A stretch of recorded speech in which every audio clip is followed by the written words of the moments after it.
자, 오늘 우리가 함께 보신 말씀은요, 빌립보서 3장 1절부터 11절까지인데요. 원래는 3장 1절부터 21절까지 전체를 다 보려고 했었습니다. 다 보기에는 시간이 너무 오래 걸릴 것 같아서 우선 드라마 바이블은 3장 전체를 다 보시고 말씀은 11절까지 함께 나누도록 하겠습니다. 먼저 드라마 바이블 함께 보시겠습니다. 제3장. 끝으로 나의 형제들아, 주 안에서 기뻐하라. 너희에게 같은 말을 쓰는 것이 내게는 수고로움이 없고 너희에게는 안전하니라. 개들을 삼가고 행악하는 자들을 삼가고 몸을 상해하는 일을 삼가라. 하나님의 성령으로 봉사하며 그리스도 예수로 자랑하고 육체를 신뢰하지 아니하는 우리가 곧 할례파라. 그러나 나도 육체를 신뢰할 만하며 만일 누구든지 다른 이가 육체를 신뢰할 것이 있는 줄로 생각하면 나는 더욱 그러하리니, 나는 8일 만에 할례를 받고 이스라엘 족속이요 베냐민 지파요 히브리인 중에 히브리인이요 율법으로는 바리새인이요 열심으로는 교회를 박해하고 율법의 의로는 흠이 없는 자라. 그러나 무엇이든지 내게 유익하던 것을 내가 그리스도를 위하여 다 해로 여길 뿐더러 또한 모든 것을 해로 여김은 내 주 그리스도 예수를 아는 지식이 가장 고상하기 때문이라. 내가 그를 위하여 모든 것을 잃어버리고 배설물로 여김은 그리스도를 얻고 그 안에서 발견되려 함이니, 내가 가진 의는 율법에서 난 것이 아니요 오직 그리스도를 믿음으로 말미암은 것이니 곧 믿음으로 하나님께로부터 난 의라. 내가 그리스도와 그 부활의 권능과 그 고난의 참여함을 알고자 하여 그의 죽으심을 본받아 어떻게 해서든지 죽은 자 가운데서 부활에 이르려 하노니, 내가 이미 얻었다 함도 아니요 온전히 이루었다 함도 아니라 오직 내가 그리스도 예수께 잡힌받은 그것을 잡으려고 달려가노라. 형제들아, 나는 아직 내가 잡은 줄로 여기지 아니하고 오직 한 일, 즉 뒤에 있는 것은 잊어버리고 앞에 있는 것을 잡으려고 표대를 향하여 그리스도 예수 안에서 하나님이 위에서 부르신 부름의 상을 위하여 달려가노라.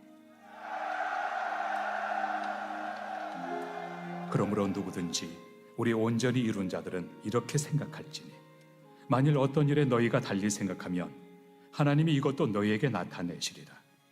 오직 우리가 어디까지 이르렀든지 그대로 행할 것이라.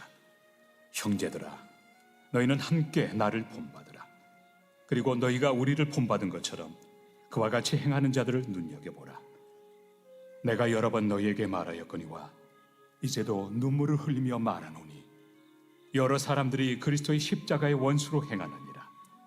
그들의 마침은 멸망이요 그들의 신은 패요 그 영광은 그들의 부끄러움에 있고 땅의 일을 생각하는 자라. 그러나 우리의 시민권은 하늘에 있는지라. 거기로부터 구원하는 자 곧 주 예수 그리스도를 기다리노니, 그는 만물을 자기에게 복종하게 하실 수 있는 자의 역사로 우리의 낮은 몸을 자기 영광의 몸의 형체와 같이 변하게 하시리라. 아멘. 우리 본문 말씀 저와 여러분 한 절씩 교독하며 함께 묵상하겠습니다. 제가 먼저 읽겠습니다. 끝으로 나의 형제들아, 주 안에서 기뻐하라. 너희에게 같은 말을 쓰는 것이 내게는 수고로움이 없고 너희에게는 안전하니라.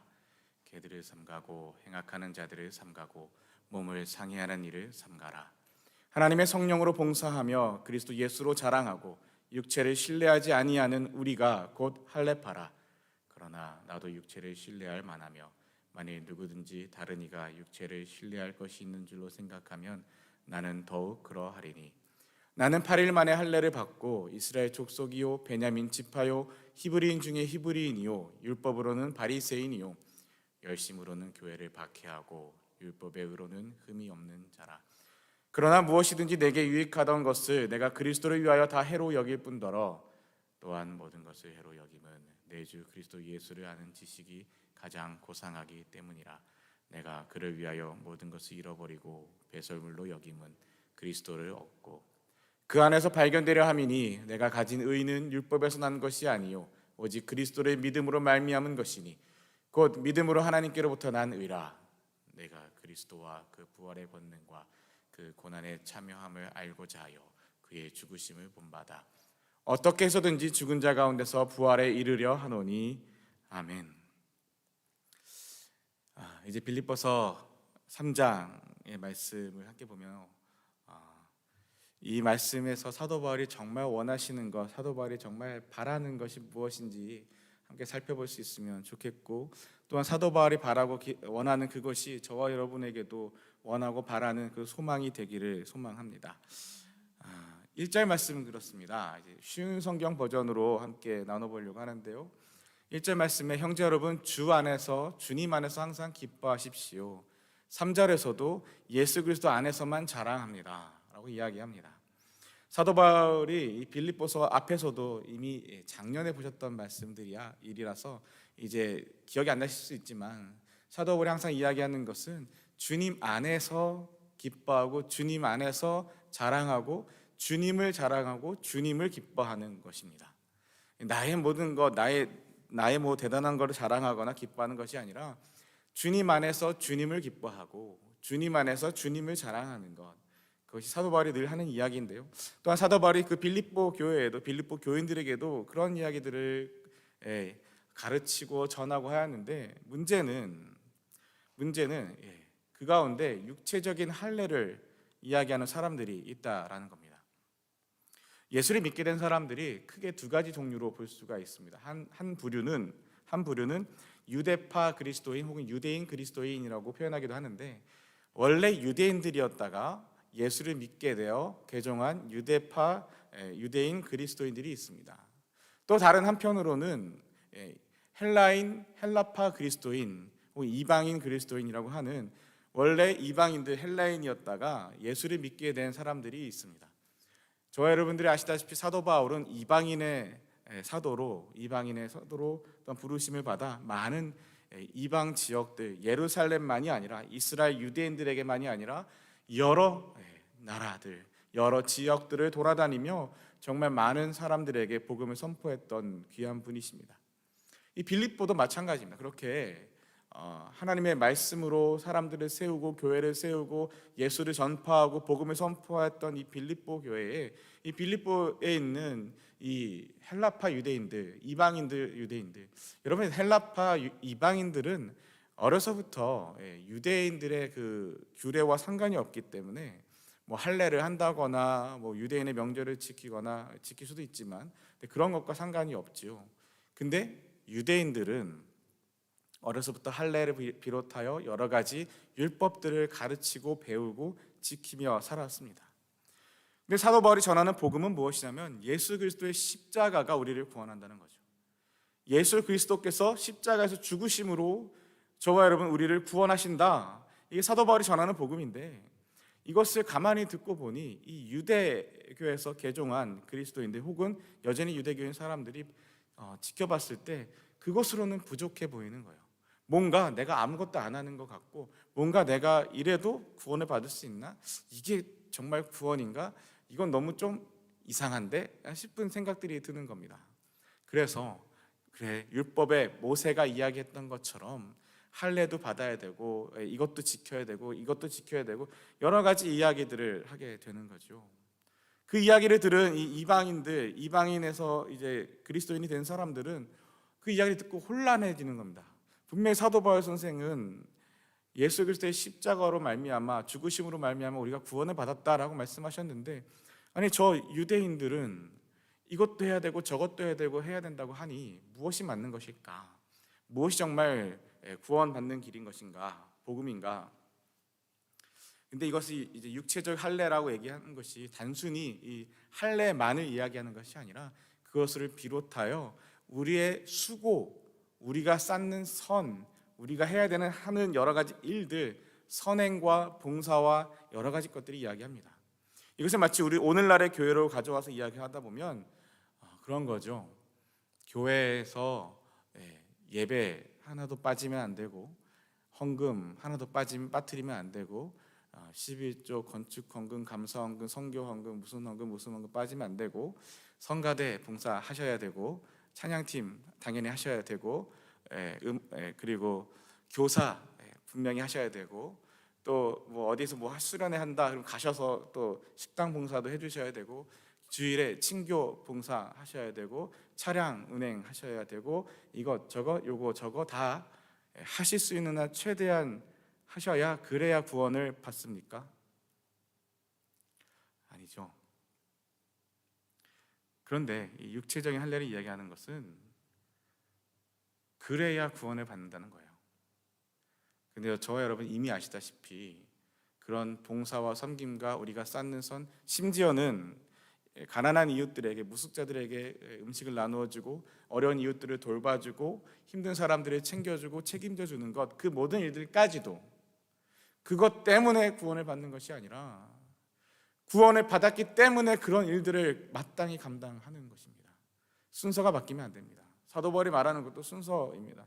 순서가 바뀌면 안 되고, 우리가 정말 섬기는 것, 예배하는 것, 기도하는 것, 섬기는 것, 봉사하는 것, 다른 이웃들을 사랑하는 것, 그 모든 것들이 육체의 할례와 같은 우리의 몸의 자랑들이, 육신의 자랑들이, 그것이 우선이 아니라 우리가 예수 그리스도의 십자가로 말미암아 구원을 받았고, 그 구원으로 말미암아 마땅히 우리가 감당하는 삶의 자리가 바로 하나님 위하여 섬기고 이웃을 섬기고 사랑하는 그 자리인 것입니다.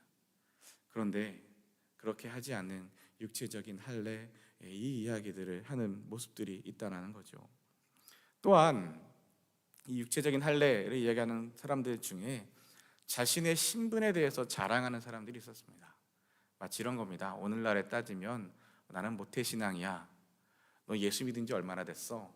교회 다닌 지 얼마나 됐습니까? 내가 교회 다닌 지 30년, 40년, 내가 이 교회 토박이야. 그런 모습들. 내가 이 교회, 교회 먼저 나오셔서 오래 다니신 것, 열심히 신앙생활 하시는 것 중요합니다. 그런데 정말 그것이 우리의 자랑이 되는 것이 맞을까요? 그것이 자랑이 아니라 그 시간들을 통하여 나에게, 나의 삶 가운데 역사하신 하나님의 은혜, 하나님의 하시는 일들이 자랑이 되어야 되지 않을까요? 단순히 우리가 교회에 나오고 단순히 우리가 교회에서 봉사를 얼마큼 했고 이런 것이 우리의 자랑이 되지는 않아야 할 것입니다. 또한 오늘날에 이것을 오늘날로 갖고 오게 되면 내가 목사, 내가 장로, 내가 지휘자, 내가 봉사자, 내가 안수집사, 내가 전도사, 내가 뭐 하는 나의 직분을 자랑하는 것과 동일합니다. 여러분 다 아시다시피 직분은 하나님께서 그 역할을 감당하게 하시기 위하여 주시는 것이지, 그 직분이 자랑거리가 되거나 그 직분이 우리를 구원으로 인도하지 않습니다. 절대로요. 목사라서 구원받는 게 아니고요, 장로라서 구원받는 게 아니고, 집사라서 구원받는 게 아니라 맡겨주신 그 직분에 따라 맡겨주신 사명들, 사역들을 감당하며 순종하며 하나님 앞에 순종할 때에, 그 복음 앞에 순종할 때에 구원을 받게 되는 거죠. 예수 그리스도의 십자가로 우리가 구원을 받게 되는 것입니다. 그런데 이렇게 육체적인 할례, 우리의 외적인 조건들, 신분의 이야기들, 이것들을 가지고 자랑하고 주장하는 사람들이 있다라는 것입니다. 그러자 이제 사도 바울이 4절부터 6절까지 이렇게 이야기합니다. 너네가 너의 신분을 자랑하냐? 너의 육체적인 사람들에 보여지는 조건들을 자랑하냐? 조건을 자랑할 것 같으면 너네가 나보다 더 조건이 좋을 수는 없을 거야.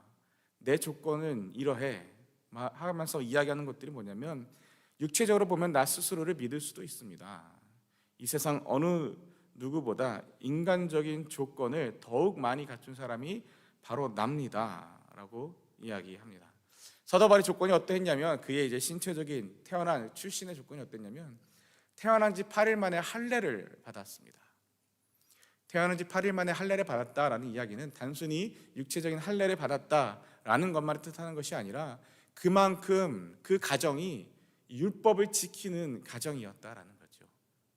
나 혼자 예수 믿는 분들이 계시죠. 가족 가운데 내가 예수를 알게 되고 교회 신앙생활을 하게 되면서 혼자 예수를 믿는 분들도 우리 가운데 계십니다. 그런데 어떤 집은 보면 뭐 3대째, 4대째 믿음의 가문이 이어져 오고 있는 가정들도 있고, 어떤 가정에 보면 아버지도 목사님이고 할아버지도 목사님이고 처가도 목사님이시고 이런 목회자의 가정에 있는 자녀들도 있습니다. 이 말이 이 말입니다. 태어난 지 8일 만에 할례를 받았다, 이 말이 그렇게 늘 그 가정의 분위기가 율법을 지키는 정말 율법 안에서 신실한, 율법 안에서 신실한 가정이었다라는 거죠. 또한 이스라엘 민족 중에서도 베냐민 지파의 자손이다라고 이야기하고 있습니다. 여러분, 이 베냐민 지파가 어떤 지파냐면 이스라엘 백성들에게 가장 첫 번째 왕이 누구입니까? 사울 왕입니다. 사울 왕, 다윗이 아니라 사울이 하나님이 이스라엘에 허락하신 첫 번째 왕입니다. 그 사울 왕이 어느 지파 소속이냐면 베냐민 지파 소속입니다. 베냐민 지파 사람이 사울이 왕이 되었습니다. 그리고 사도 바울의 원래 이름이 뭐였습니까? 사울입니다. 하나님께서 그를 다메섹 도상에서 만나시고 바울로 이름을 바꿔주시기 전까지 그의 이름은 사울이었습니다. 그래서 그가 베냐민 지파의 자손이다라고 하는 것은 이스라엘의 첫 번째 왕의 가문이다라는 이야기가 또한 됩니다. 또한 베냐민 지파가 얼마나 또 자부심이 있는 지파냐면 이스라엘이 12지파가 갈라져서 남유다와 북이스라엘로 갈라지고 그 온 나라가 망할 때까지 끝까지 다윗 왕조를 하나님이 인정하셨던 그 다윗의 왕가를 위하여 끝까지 충성하고 끝까지 함께했던 두 지파가 있는데 하나는 다윗 출신인 유다 지파, 그리고 또 하나는 베냐민 지파입니다. 베냐민 지파와 유다 지파 단 두 지파만이 다윗의 왕조를 지키고 그 가운데 충성하고 함께하였습니다.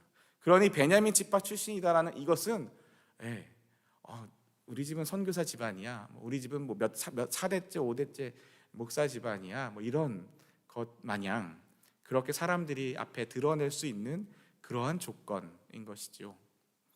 또한 그가 이야기합니다. 나는 히브리인 중에서도 히브리인이야. 이 말은 또 뭐냐면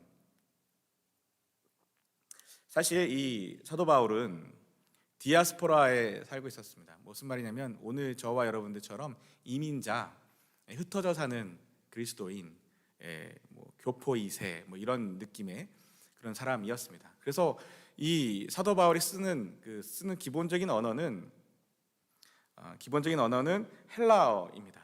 이방에서 사용하는 그 헬라어인데 그 당시에 유대인들이 사용했던 언어는 아람어입니다. 정통 유대인들이 사용하는 언어 자체가 아람어라는 다른 언어인데 이 사도 바울은 헬라어만 할 수 있을 뿐만이 아니라 아람어를 말하고 듣고 쓰고 읽고 해석할 수 있는 능력이 있는 사람.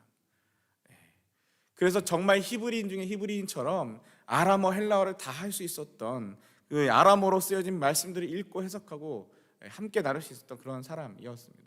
또한 그가 어떤 사람이냐면 이 모세의 율법은 내 인생의 안내자 역할을 하여 나는 율법을 가장 엄격히 지키는 바리새인이 되었습니다.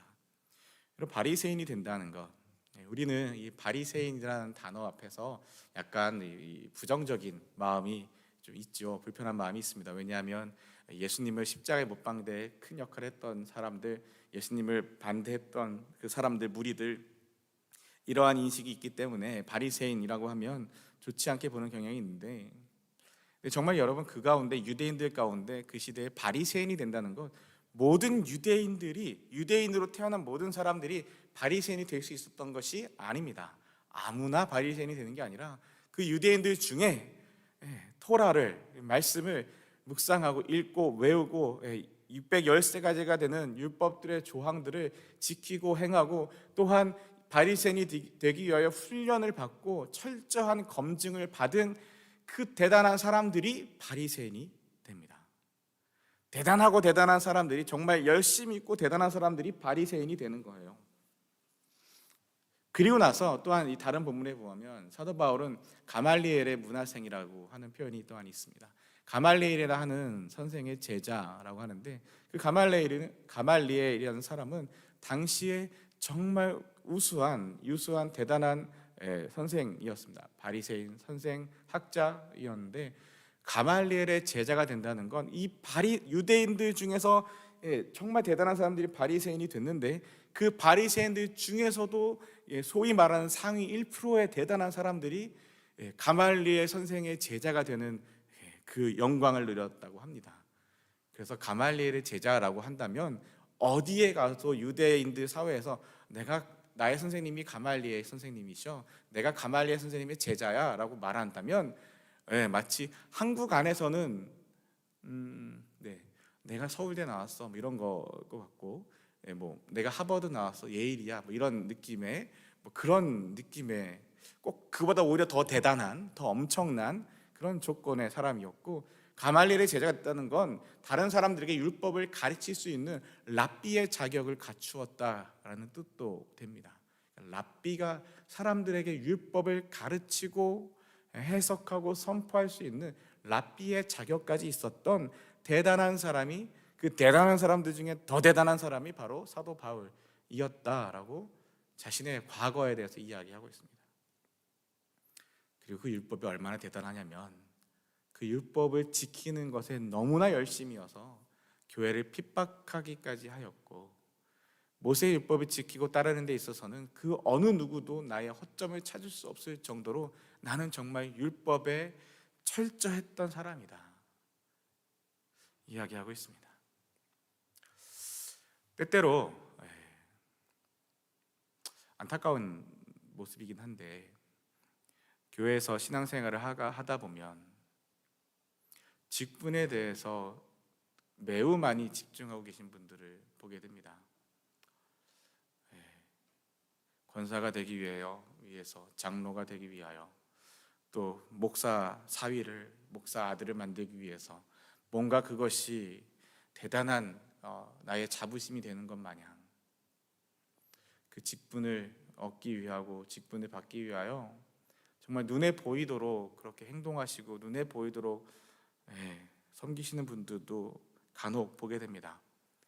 특별히 작은 교회일수록 그런 모습이 더 적다면 대형 교회일수록 그런 모습이 꽤 많습니다. 들리는 이야기들, 제가 경험했던 LA의 대형 교회도 마찬가지였고요. 어떻게든 사람들에게 인사 한번, 눈도장 한번 더 찍기 위해서 그렇게 손을 내미셨던 분들도 계시고, 듣기로 한국의 모 대형 교회는 권사가 되려면, 장로가 되려면 기본적으로 1억은 내야 된다, 뭐 이런 이야기들도 공공연한 비밀로 돌고 있는 것들을 우리가 너무나 쉽게 들을 수 있습니다. 무엇 때문에, 무엇을 위하여, 그게 뭐길래? 인간적인 조건.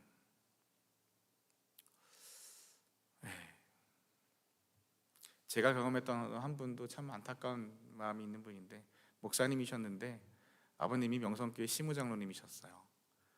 명성교회 시무장로의 아들이라는 것이 얼마나 큰 프라이드인지 정말 말마다 말끝마다 그 이야기가 나와서 도대체 왜 이것이 도대체 뭐지? 라는 생각을 떨칠 수가 없었던 때가 있습니다.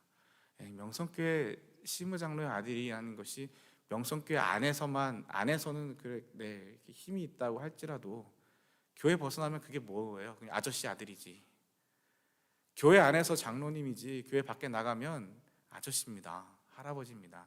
제가 교회 안에서야 목사라고 저를 불러주시고, 제가 목사라는 게 뭐라고 저보다 나이도 많으신 여러분들께서 저에게 목사님이라는 님자도 붙여주시기도 하고 감당 못할 것들을 주시는데, 교회 밖에 나가보세요. 제가 무슨 목사입니까? 그냥 아저씨죠. 키 작고 배 나온 애 셋 딸린 아저씨. 그게 접니다. 그러니 여러분, 그저 이런 인간적인 조건들, 육체적인 조건들, 이런 것들에 우리가 이렇게 목숨 걸 일이 결코 아닙니다. 사도 바울이 이야기하죠. 이런 것들, 나는 정말 이것을 대단하게 여겼다라는 겁니다. 이 대단한 사람이었다라는 겁니다. 그런데 거기서 끝난 것이 아니라 7절 말씀에 그때는 이 모든 것이 내게 너무나 소중하고 가치 있는 것들이었습니다. 그때가 언제입니까? 예수를 만나기 전, 예수님을 만나기 전까지 그때는 이 모든 것, 자신의 출신 신분, 베냐민 지파, 율법의 가문, 대단한 사람, 열정과 열심이 있는 사람, 이런 누구의 제자, 이랬던 이 모든 것들이 너무나 소중하고 가치 있는 것들이었습니다. 그런데 예수 그리스도를 만난 이후에 이 모든 것이 아무 쓸모없는 것임을 알았습니다. 예수 그리스도를 만나자 그렇게 자랑하고 했던 대단했던 것들이 아무 쓸모없는 것입니다. 이 모든 것들이 쓰레기처럼 아무런 가치가 없다는 것을 이제 압니다. 예수를 만나고 나니 이제 알겠습니다. 이것이 정말 나에게 별거 아니라는 것을 이제는 알겠습니다. 왜냐하면 이 세상 그 어떤 것도 내 주 예수 그리스도를 아는 것과 비교가 되지 않기 때문에 그렇습니다. 내 신분도요, 내 출신도, 내가 가진 어떤 것도, 또한 내가 가진 그 대단한 물질도, 세상에서 갖고 있는 어떤 정치적인 파워나 경제적인 능력이나 권력이나 그 어떤 것들도, 내가 이만한 비즈니스에 이만한 사람들, 종업원들을 거느리고 있는 회장이야 사장이야 뭐 이런 대단한 것들도, 그 어떤 것들, 사도 바울이 말했던 그 자신의 모든 신분과 그것을 넘어서는 이 세상 그 어떤 것도 내 주 예수 그리스도를 아는 것과 비교가 되지 않습니다. 그래서 이 모든 것들이 주님 안에서 아무 의미가 없는 것을 깨닫게 됩니다. 이제 압니다 그러죠. 모든 것이 쓰레기처럼 아무런 가치가 없다는 것을 이제 압니다. 저와 여러분, 이 말씀 앞에서 저와 여러분도 정말 압니다 라고 고백하시겠습니까? 예수 그리스도를 아는 것 외에 그 어떤 것도 내게 소중한 것이 없음을, 다시 표현하면 예수 그리스도를 위해 나는 그 어떤 것도 포기할 수 있음을, 그것이 돈이든 그것이 권력이든 그것이 자녀든 그것이 나의 자존심이든 말이죠. 정말 이 세상 그 어떤 것도 예수 그리스도를 아는 것, 예수 그리스도보다 더 대단하지 않은, 비교가 되지 않은 것을 저와 여러분이 진짜 고백할 수 있게 되기를 소망합니다. 자, 그러면서 또 계속 이야기합니다. 사도 바울이 또한 이야기하는 것은 뭐냐면, 이로써 나는 그리스도를 알게 되었습니다. 또한 그리스도 안에 하나가 되는 기쁨을 얻었습니다. 이 세상에 대단한 것, 좋았던 것, 나의 율법에 대한 열정을 가지고 정말 교회를 핍박하기까지 정말 그렇게 열심히 붙들린 바 되어 살았던 사람인데, 그 모든 것들이 예수를 만나자, 예수 그리스도를 만난 이후에 내 주 예수 그리스도를 아는 것 외에는 아무것도 아닌 것을 알게 되고, 이로써 예수 그리스도를 알고 그리스도 안에 하나가 되는 기쁨을 얻었습니다. 내가 이 세상의 모든 것들은 다 버렸지만 대신에 그보다 비교가 되지 않는 예수 그리스도를 얻었습니다 라고 이야기하는 겁니다. 사랑하는 저와 여러분, 정말 영원한 것을 위하여 영원하지 않는 것을 버리는 것은 정말 귀중한 분을 위하여, 정말 소중한 것을 위하여 소중하지 않은 것을 포기하는 것. 저와 여러분이 왜 돈을 포기하는 게 어려울까요? 왜 명예를, 자존심을 포기하는 게 어려울까요? 그것이 그만큼 예수 그리스도가 그만큼 저와 여러분이 소중하지 않기 때문은 아닐까요? 조금 엉뚱한 이야기일 수도 있는데, 어제 어느 성도님께서 고기를 선물해 주셨습니다. 맛있는 고기를 저희 집에 선물해 주셨는데, 이제 어제는 먹지를 못하고 냉장고에 잘 넣어놨어요. 그리고 이제 오늘 아침에 예배를 드리면서, 예배 드리기 전에 오늘 수요 여성 예배를 마치면 집에 가서 그 고기를 구워 먹어야지 그런 생각을 했습니다. 그리고 나서 수요 여성 예배를 드렸습니다. 그랬더니 아주 맛있는 크로와상 샌드위치가 간식으로 나온 거예요. 너무 맛있어 보이고 제가 너무 좋아하는 소스가 그 안에 들어가 있고 너무 맛있는 거예요. 이렇게 하나, 이 세트가 이만한 게. 제가 어떻게 했겠습니까? 고기는 기다리는데 맛있는 크로와상 샌드위치가 나왔습니다. 제가 그것을 반을 먹고 반은 싸서 집에 가서 고기를 구워 먹었습니다. 왜요? 정말 엉뚱하고 별일이 아닌 이야기지만, 이것은 정말 비교도 안 되는 이야기지만, 정말 소중하고 귀중한 것, 내가 정말 사랑하는 것이 있다면 그것을 위하여 지금 이것을 포기할 줄 아는 것.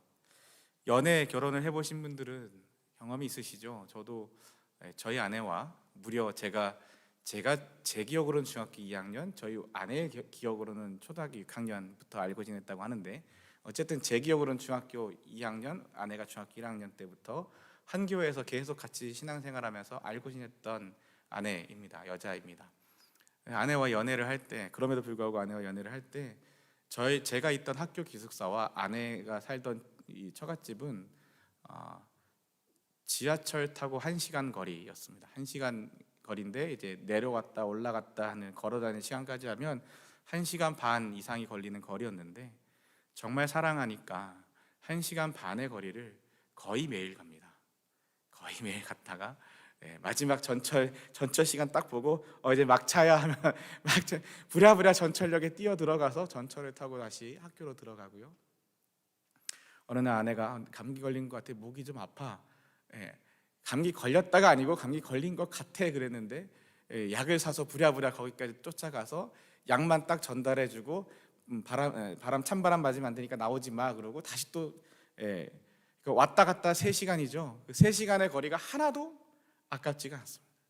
그 3시간 동안 버리는 그 시간과 돈과 노력과 에너지가 하나도 아깝지 않았습니다. 왜요? 사랑하는 여자를 만나러 가니까요. 여러분, 사랑하는 주님을 만나고 나면 정말 다른 것들이 정말 그렇게 소중할까요?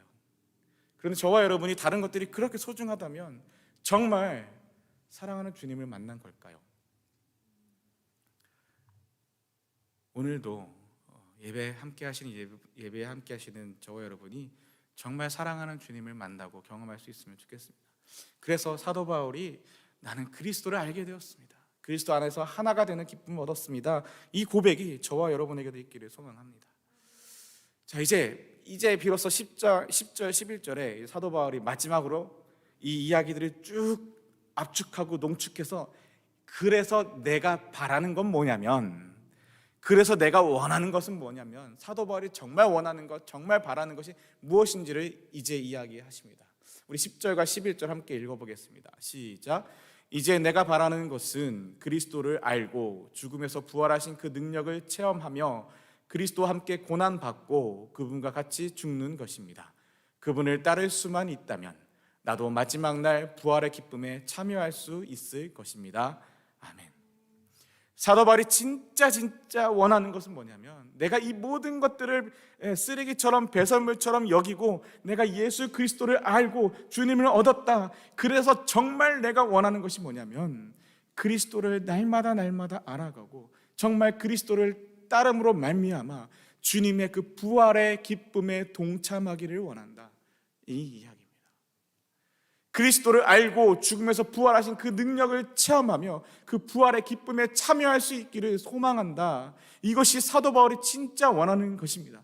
그런데 사도 바울이 그렇게만 말하는 것이 아니라 그 부활의 기쁨에 참여하려면 그리스도와 함께 고난받고 그분과 같이 죽는 것입니다. 고난이 없이는, 죽음이 없이는 부활도 없습니다. 십자가가 없이 우리에게 생명이 없는 것처럼 예수 그리스도께서 십자가에 죽으시지 아니하셨다면 부활의 은혜가 없었던 것처럼 저와 여러분도 그리스도와 함께 고난받고 그분과 같이 죽는 그 은혜가 없다면 우리가 그 부활의 은총을 경험할 수가 없습니다. 사랑하는 저와 여러분, 사도 바울은 이 고난에 대해서 또한 이렇게 빌립보서 1장에서 이렇게 이야기하고 있습니다. 빌립보서 1장 29절 제가 읽어드리겠습니다. 하나님께서는 여러분에게 그리스도를 믿는 특권뿐만 아니라 그리스도를 위해 고난받는 특권도 주셨습니다. 이 두 가지 모두 하나님께는 영광이 되는 것입니다. 아멘. 사도 바울이 이야기합니다. 그리스도를 믿는 것이 특권입니다. 또한 그것뿐만이 아니라 그리스도를 위해 고난받는 것도 특권입니다. 왜요? 왜 고난이 특권입니까? 고난받음으로 말미암아 죽으심에 동참함으로 말미암아 예수 그리스도의 그 부활에까지 동참할 수 있게 되기 때문입니다. 또한 주님과 함께 고난받는다라는 것은 무엇이냐면, 그 고난에 동참한다는 것은 무엇이냐면, 내가 그 전까지는 예수님의 십자가의 죽으심으로 말미암아 받는 그 은혜를 받기만 하는 존재였다. 은혜를 받기만 하는 존재, 십자가의 은혜를 받기만 하는 존재였다가 이제는 그 구원의 사역에 동참하는 동역자의 자리로 나아가는 거죠. 그래서 그것이 특권입니다. 고난받는 것, 나의 죄 때문에, 나의 실수 때문에 고난받는 것 말고 그리스도를 위해 고난받는 것, 그것은 곧 특권. 왜? 예수 그리스도의 그 고난과 죽으심과 그 십자가와 부활의 그 역사하신 그 사역에 내가 동참함으로 주님의 일에 동참하게 되는 하나님의 일꾼이 되는가? 그래서 고난이 특권이다라고 사도 바울은 이야기하고 있습니다. 그래서 오늘 말씀에서도 그리스도를 알기 원하십니까? 그분을 따르기 원하십니까? 주님의 부활의 기쁨에 참여하기 원하십니까? 그렇다면 그 고난도 죽음도 함께해야 합니다 라고 말씀하고 계십니다. 그래서 어떤 신학자가 이런 책에 이런 문장을 써놓은 것을 보았습니다. 뭐라고 하냐면, 고난은 하나님이 우리에게 관심을 꺼버리셨다는 불평거리가 아니라 오히려 하나님의 은혜가 우리의 삶 속에 역사하고 있다는 증거다. 아멘. 이 문장을 읽는 때 우리 오늘 찬양을 인도해주셨던 양우리 지자님이 생각났어요. 지난번에 간증의 시간에 힘들고 어렸던 그 모든 것들이 하나님의 선물이라고 표현하시면서 하나님 앞에 감사를 고백했던 그 모습들이 기억나면서, 고난이 정말 불평거리가 아니라, 하나님 왜 나한테 이런 고난을 주세요? 하나님 왜 이렇게 나한테 무관심하세요? 이런 것이 아니라 이 고난을 통하여 하나님의 은혜가 우리 안에 역사하게 되며, 이 고난을 통하여 하나님 앞에 감사하며 하나님의 선물을 감사히 받으며 감당하며 기쁨과 영광을 올려드리는, 그래서 그 하나님의 역사가 우리 가운데 살아계시다는 그 증거가 되는 모습. 사랑하는 저와 여러분, 죄송합니다. 제가 워낙에 재미없는 사람이기도 하지만, 저만 재미없는 사람이 아니라 가만 보면 사도 바울 선생님도 재미가 없어요. 저만 유머 없는 사람이 아니라 사도 바울 선생님도 참 유머가 없으신 분인데 죄송합니다. 무슨 말이냐면, 예수 믿는다는 것 좋게 설명하고 재밌게 말하면 좋지요. 예수 믿어서 암이 나았어요. 예수 믿어서 건강해졌어요. 예수 믿어서 무너져가던 비즈니스가 다 회복됐어요. 예수 믿어서 뭐 대단한 일이 벌어졌어요. 예수 믿어서 뭐 자녀들이 뭐 장가 못 가던 아들이 장가를 가고, 애를 못 낳던 며느리가 애를 낳고, 뭐 이런 이야기들만 하고, 뭐 잘 먹고 잘 사는 이야기들만 하면 좋겠죠. 듣는 사람도 기분 좋고 말하는 사람도 편하고, 좋은 게 좋은 거라고 말할 수 있겠죠. 그런데 정말 말씀은 좋은 게 좋은 거라고 말씀하시지 않습니다. 목사가 된 양심으로서 좋은 게 좋은 거라고 말할 수가 없기 때문에 그렇습니다. 왜냐면요, 예수 믿는다는 건 예수를 믿기 때문에 내가 잘 먹고 잘 살고 만사가 형통하고 늘 건강하고, 앞으로 넘어져도 아닌데 뒤로, 어쨌든 그런 안 다칠 거예요 뭐 이런 것들이 아니라, 예수 믿는다는 건 예수를 믿고 예수를 알아갈수록 더욱 고난의 자리로 나아가는 것이기 때문에 그렇습니다. 사도 바울이 이야기하시는 것처럼, 주님이 보여주셨던 것처럼 우리 예수님께서 직접 우리에게 보여주시지 않았습니까?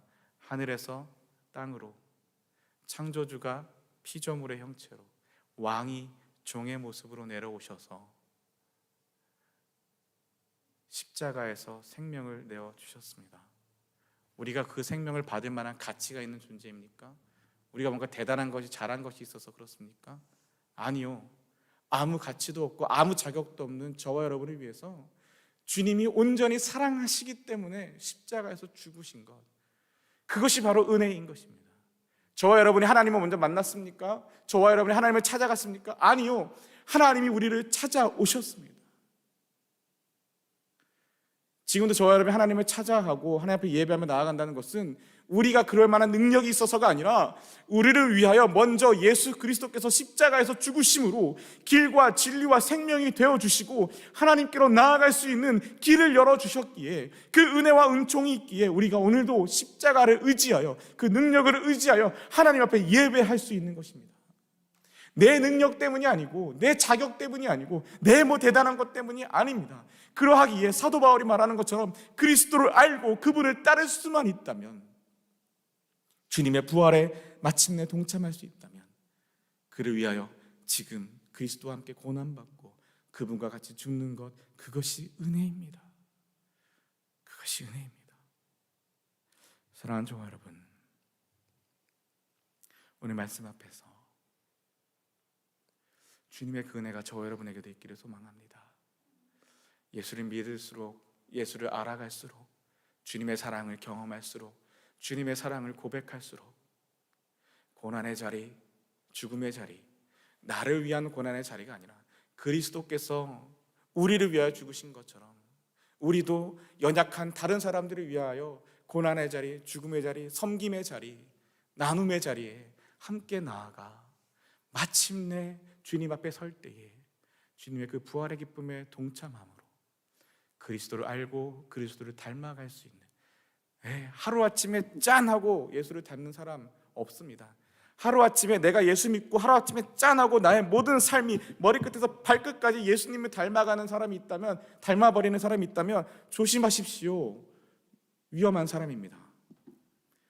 그럴 수 없습니다. 그러나 저와 여러분이 살아가는 하루하루의 삶을 통하여 한 걸음 한 걸음이 주님을 닮아가고 하루하루 나이가 들어갈수록 하나님에게서 멀어져 가는 사람이 아니라 하나님께로 가까이 다가갈 수 있는 사람, 주님의 모습을 조금씩이라도 닮아가는 사람, 내 표정에서, 내 말투에서, 내 입술의 고백에서 주님을 닮아가고 내 주머니에 있는 것들을 나누어 줌으로 주님을 닮아가고 정말 주님 앞에 고난 가운데 감사를 올려드리며 주님을 닮아가는, 그렇게 조금씩이라도 매일매일 주님을 닮아가는 저와 여러분 되시기를 주님의 이름으로 축원합니다. 기도하겠습니다.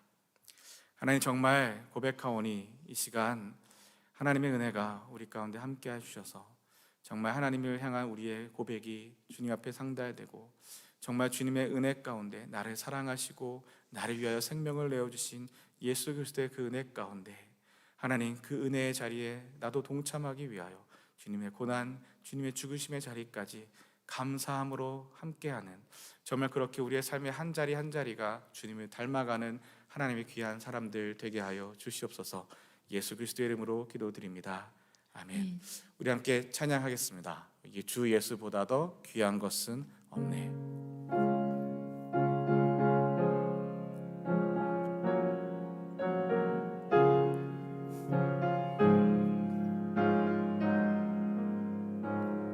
우리의 마음으로 함께 고백하겠습니다. 주 예수보다 더 귀한 것은 없네. 이 세상 부귀와 바꿀 수 없네. 영축을 내내신 돌아가신 그 놀라운 사랑 잊지 못해. 세상 즐거움 다 버리고 세상 자랑 다 버렸네. 주 예수보다 더 귀한 것은 없네. 예수 밖에는 없네. 주 예수보다 더 귀한 것은 없네. 이 세상 명예와 바꿀 수 없네. 이전에 즐기던 세상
하나님, 예수밖에 없습니다.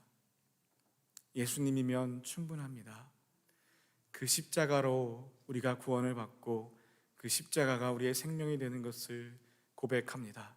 하나님, 우리의 삶을 통하여 주님을 닮아가며 주님의 고난에도 주님의 죽으심에도 동참함으로 마침내 주님의 그 부활의 기쁨에 참여할 수 있는 은혜를 우리에게 허락하여 주시옵소서. 이제는 우리 주 예수 그리스도의 은혜와 하나님 아버지의 극진하신 사랑과 성령의 감화감동 교제 교통하심이 정말 주님밖에 없습니다. 주님 닮기를 소원합니다. 주님과 함께 하기를 소망하며 나아가는 한 사람 한 사람 머리 위에 이제로부터 영원히 함께 하시기를 간절히 축원하옵나이다. 아멘.